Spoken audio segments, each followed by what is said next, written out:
inside the CSI.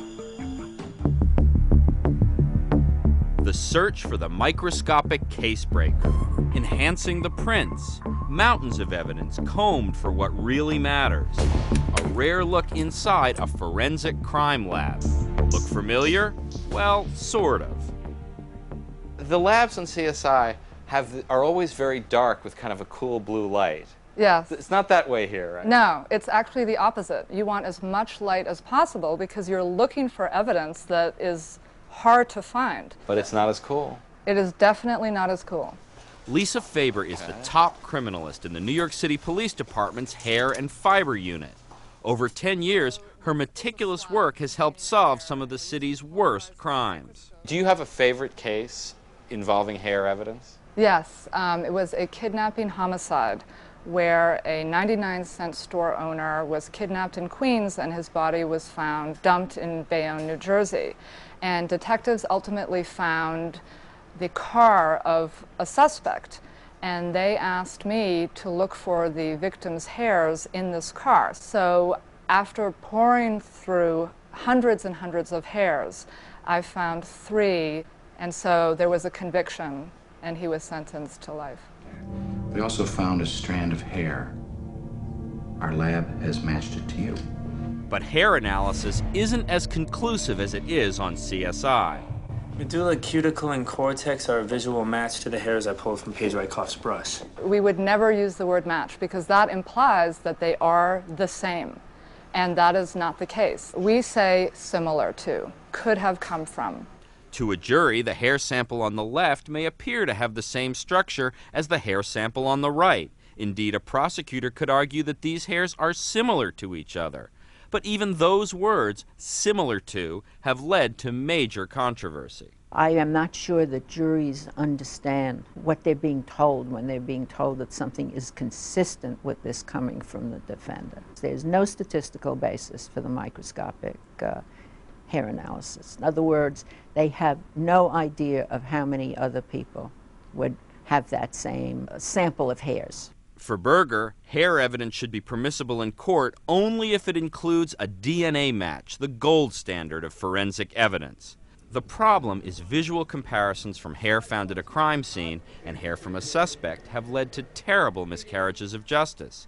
In a 1987 case, Jimmy Ray Bromgard was convicted of raping an 8-year-old girl. Arnold Melnikoff, the manager of the Montana State Crime Lab, testified there was a 1 in 10,000 chance that hairs found at the scene did not come from Bromgard, a bogus scientific claim. Bromgard was convicted, but 15 years later, DNA evidence showed the hairs weren't his. Back in the crime lab, Faber may already be a step ahead of the controversy. This is an example of a route that would be suitable for nuclear DNA because of the tissue that you can see around the root end. At the NYPD, hair analysis rarely stands alone anymore. It's a screening test before the big one, DNA.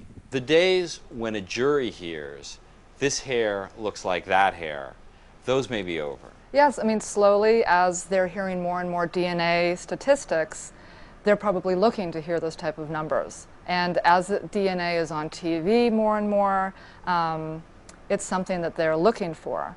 So in the dim light of CSI, hair analysis may be a sure thing.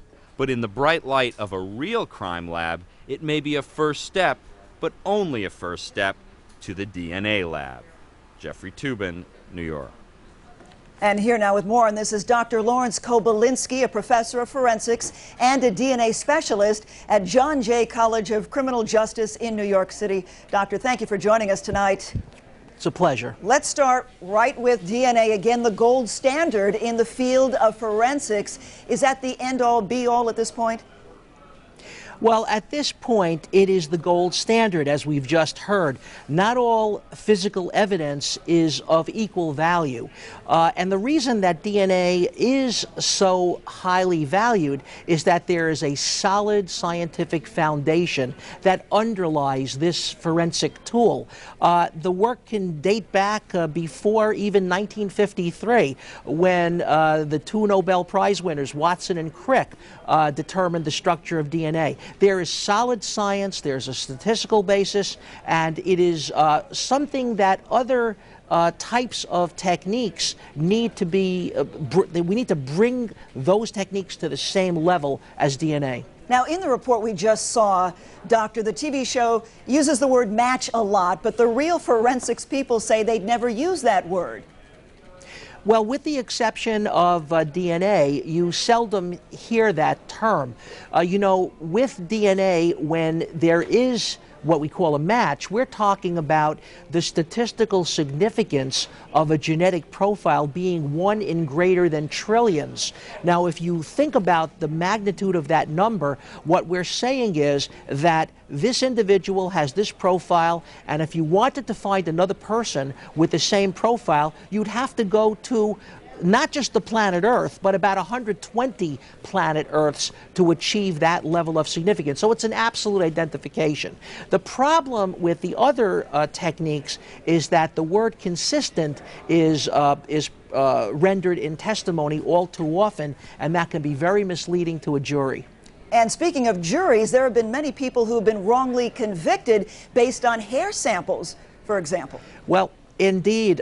We know that the Innocence Project in New York City at Cardozo Law School, Barry Scheck and Peter Neufeld were the founders, have already exonerated 200 people. And there are other innocence projects throughout the country, but what we have found is that our system of jurisprudence is not perfect. And what we need to really address is why. Why were these people wrongfully convicted? Yes, it has something to do with expert testimony, with expert analysis that may not be so expert. It has to do with counsel that is not doing the job that a counselor should do.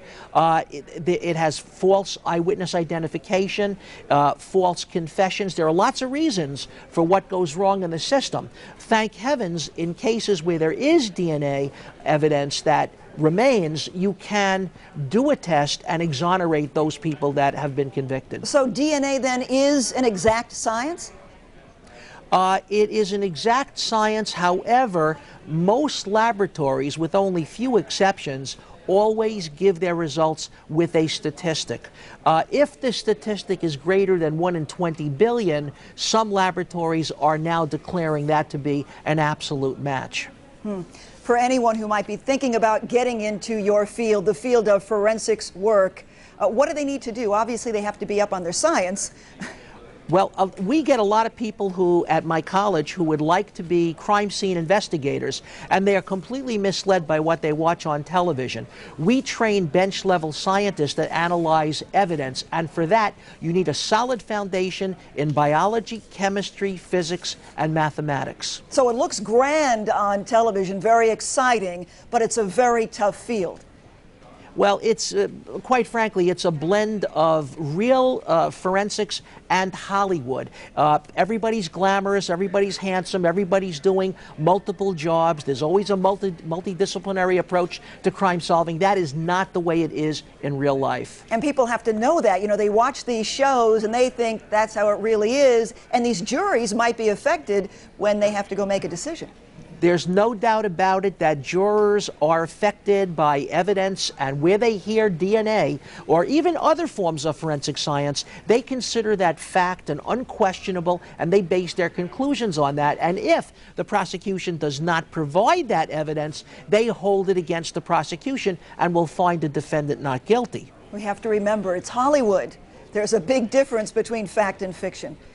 Absolutely. It's Hollywood. It is not real-life forensics. Dr. Lawrence Kobylsky of John Jay College in New York City, thank you very much for giving us a clue, so to speak, as to what forensics is really all about. Appreciate it. My pleasure.